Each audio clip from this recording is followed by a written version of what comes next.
Hoje a gente está aqui para falar um pouco sobre corrupção. Inclusive, um dos motivos que acabaram elegendo o Bolsonaro em 2018 foi esse discurso de combate à corrupção, que não teria corrupção na gestão do presidente Bolsonaro, que ele era tudo menos corrupto. É só vocês lembrarem, inclusive, do bordão dele: me chama de corrupto, poxa. Não vou falar o palavrão aqui que ele disse no vídeo. E a gente, quando fala sobre isso, sobre combater a corrupção, sempre citamos os países nórdicos como exemplo de combate à corrupção ou pouca corrupção, e as pessoas esquecem que o fim da corrupção é algo utópico, porque até mesmo nesses países como a Dinamarca, a Noruega, por exemplo, existem corrupção. Só que a quantidade de corrupção que ocorre nesses países é menor que a que ocorre no Brasil. E desde que a Dilma Rousseff saiu do poder em 2016, através do golpe, como a gente chama, mesmo que vocês não concordem com essa informação que eu trago no vídeo para vocês, a posição do Brasil em relação à percepção de combate à corrupção,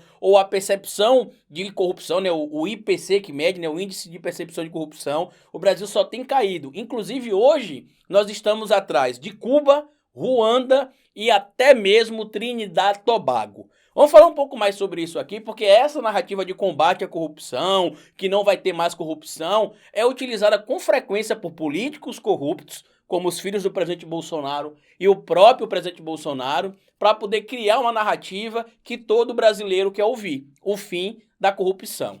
Bora pro vídeo.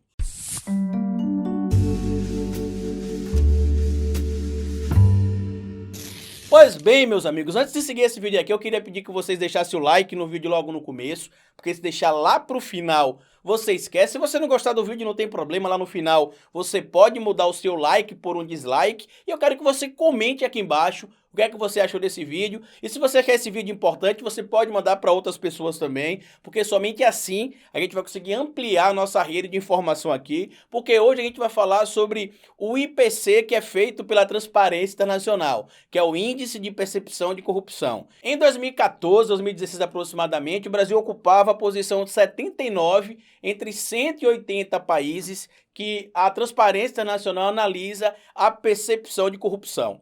Atualmente, no estudo que foi divulgado de 2020, a posição do Brasil é a posição 94 entre 180 países. E olha que a gente já chegou a ocupar a posição 105 na gestão do presidente Bolsonaro também. Com essa colocação, o Brasil fica atrás de Cuba. Cuba, que tantos bolsonaristas atacam, criticam. A população brasileira tem uma percepção de corrupção maior que a população de Cuba, Trinidad e Tobago, Colômbia, Argentina e tantos outros países que eu vou citar para vocês aqui. Outra coisa que muita gente me pergunta é como é que se mede essa percepção de corrupção. Tem uma tabela aqui que o Lincoln vai mostrar para vocês aí, eu vou deixar inclusive também o PDF da pesquisa para vocês acompanharem. Eles têm uma linha métrica ali que vai de 0 a 100. Ele divide por blocos. Quanto mais próximo de 0, você tem um alto índice de corrupção. A percepção que você tem é que o país é altamente corrupto. E quanto mais próximo de 100, é altamente íntegro. Inclusive, quem aparece aqui em primeiro lugar, com a pontuação de 88, é Dinamarca e Nova Zelândia. Depois vem a Finlândia, Singapura, Suécia, Suíça, Noruega, Holanda, Alemanha, Luxemburgo, alguns países, inclusive, do que a gente chama de países nórdicos. Esses países nórdicos, alguns que eu citei aqui, inclusive, nessa lista aqui dos 9, 10 primeiros países aqui no índice da corrupção, a gente sabe que esses países que estão aparecendo aqui têm uma percepção de corrupção menor, ou seja, o índice de corrupção lá é menor que no Brasil, é menor que na Bulgária, na Hungria, na Polônia, na República Dominicana, por exemplo, na República Tcheca, só que não quer dizer que lá não tenha corrupção. Eu acho que esse é o grande problema que o Brasil e o brasileiro enfrenta. Claro que a gente quer que a corrupção acabe, mas imaginar o fim da corrupção é algo utópico, porque é muita coisa que envolve a possibilidade de se corromper ou não, e são muitos caminhos que podem levar a tipos diferentes de corrupção. Muita gente fala muito sobre corrupção de desvio de dinheiro público, algo do tipo, mas não é só isso que representa a corrupção. Isso é um dos tipos de corrupção que a gente conhece. E aí, quando a gente vai aqui para os países que estão aqui na frente do Brasil, você tem Cuba na posição 63, você tem a Bielorrússia na posição 63 também, você tem a Eslováquia, você tem aqui, por exemplo, também a Argentina, China, Gana, Tunísia, Jamaica, Dominica, República Tcheca, Omã, Ruanda.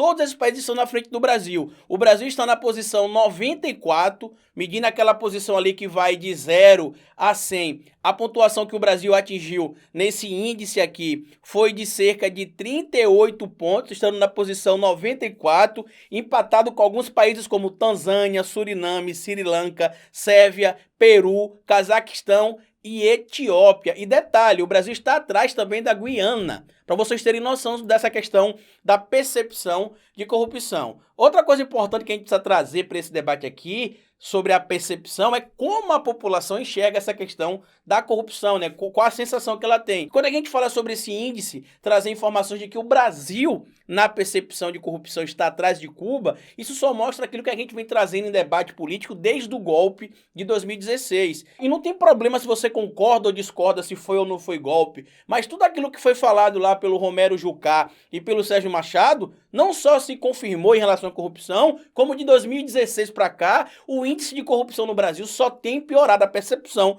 do combate à corrupção só tem piorado. A percepção que a população tem da corrupção em si só tem piorado. Então tudo isso reflete a cobrança do que a gente já esperava após ouvir aquele diálogo do Romero Jucá com o Sérgio Machado. Para 2022, é evidente que o discurso de combate à corrupção também surgirá em todos os grupos políticos, seja de direita, de esquerda, de centro, mas você que está aí do outro lado e que segue meu trabalho, que é o eleitor, precisa saber que não tem como acabar com a corrupção. Como eu disse para vocês, esses países que aparecem aqui entre os 10 primeiros países em percepção de corrupção, né, com o melhor índice, onde o país em tese seria mais íntegro do que os últimos países em relação à corrupção, a gente sabe que lá também existe a corrupção, só que a quantidade e a percepção que você tem também é menor. Lá você tem escândalo, por exemplo, em instituições financeiras, você tem escândalos no futebol, você tem escândalo no parlamento, você tem escândalo envolvendo políticos. A diferença é que a quantidade de escândalos que a gente vê, ou de atos que possam ser interpretados como atos que seriam qualificados como atos de corrupção e que gerariam a percepção da população desses atos, é menor. E como é que a gente consegue fazer isso? Como é que a gente consegue reduzir essa questão da percepção da corrupção? Com combate à corrupção. Como aconteceu, por exemplo, após a gestão da Dilma, que deu mais autonomia ao Ministério Público, que deu mais autonomia à Polícia Federal. Inclusive, se vocês analisarem a quantidade de operações feitas da gestão de Fernando Henrique Cardoso nos 2 mandatos e olhar a quantidade de operações feitas pela Polícia Federal nas 2 gestões do PT, tanto a de Lula no primeiro e segundo mandato, quanto a de Dilma no primeiro mandato e até o segundo, que foi interrompido pelo golpe de 2016, a gente vai conseguir ver que assim a gente consegue sim reduzir o índice de corrupção no nosso país e melhorar a percepção da população. Eu acho que o problema todo em relação à politização e ao debate político também tem de se focar nisso. A gente vê muito político falando sobre corrupção, corrupção, corrupção, corrupção, inventando teses que acabariam com a corrupção. E isso é mentira. Factualmente falando, não existe nenhum país no mundo onde não haja corrupção. A diferença que a gente precisa lutar para alcançar é que a gente precisa combater a maior quantidade de corrupção possível para que a nossa percepção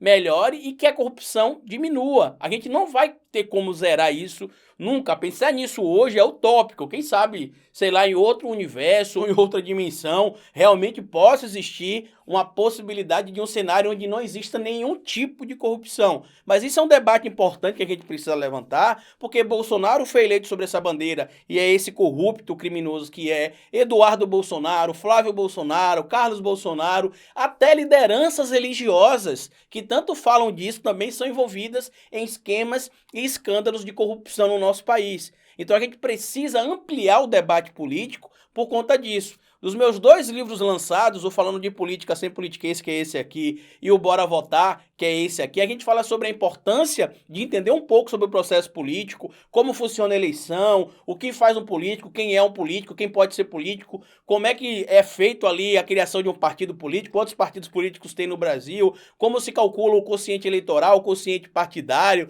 o que é voto em legenda, o que é voto nominal, né, no candidato, como é que a gente entende o que seria partido de direita, partido de esquerda, de uma forma bem simples e bem clara, e por que a gente precisa votar. Evidentemente que o voto não é obrigatório, diferente do que muita gente fala, você só paga uma taxa caso você não compareça, ou se você justificar o voto dentro do prazo, nem a taxa você paga, basta justificar o motivo pelo qual você não votou, mas você precisa entender como é que funciona todo esse processo. Eu vou deixar para vocês aqui as fontes que eu utilizei para fazer esse vídeo para vocês. Vou deixar também um link dos meus 2 livros, o Falando de Política Sem Politiquês e o Bora Votar, para que vocês possam entender um pouco mais sobre essa percepção, porque enquanto a gente não passar por cima de algumas pautas que são vendidas de todo jeito pra gente, como se fosse um estalar de dedos que seria solucionado, que seria fácil de resolver, a gente não vai conseguir avançar no debate político, vai ficar sempre na mesma pauta, como se o combate à corrupção fosse um estalar de dedo, como se o combate à fome fosse um estalar de dedo, como se a melhoria da educação fosse um estalar de dedo. Na verdade, isso é muito mais complexo e o debate é muito mais amplo que meia dúzia de políticos tentam passar para vocês aí que é. Mas enfim, comenta aqui embaixo o que você acha disso, compartilha esse vídeo com outras pessoas, se inscreva no canal, porque somente assim a gente vai conseguir ampliar a nossa rede de informação. Leiam as fontes que eu vou deixar aqui para vocês no primeiro comentário fixo. Compartilhe esse vídeo com o máximo de pessoas possível. Se puder me seguir lá na Pingback, vai estar também no primeiro comentário fixo. E se puder colaborar com o meu trabalho lá também, ou acessando a loja do historiador.com, que lá a gente vende camisas com frases que eu digo aqui no canal, e uma maneira que a gente tem de vocês colaborarem financeiramente com o nosso trabalho, que é independente. Passado todas essas informações para vocês, como eu sempre digo aqui no final dos vídeos, cabeça vazia é oficina para Bolsonaro.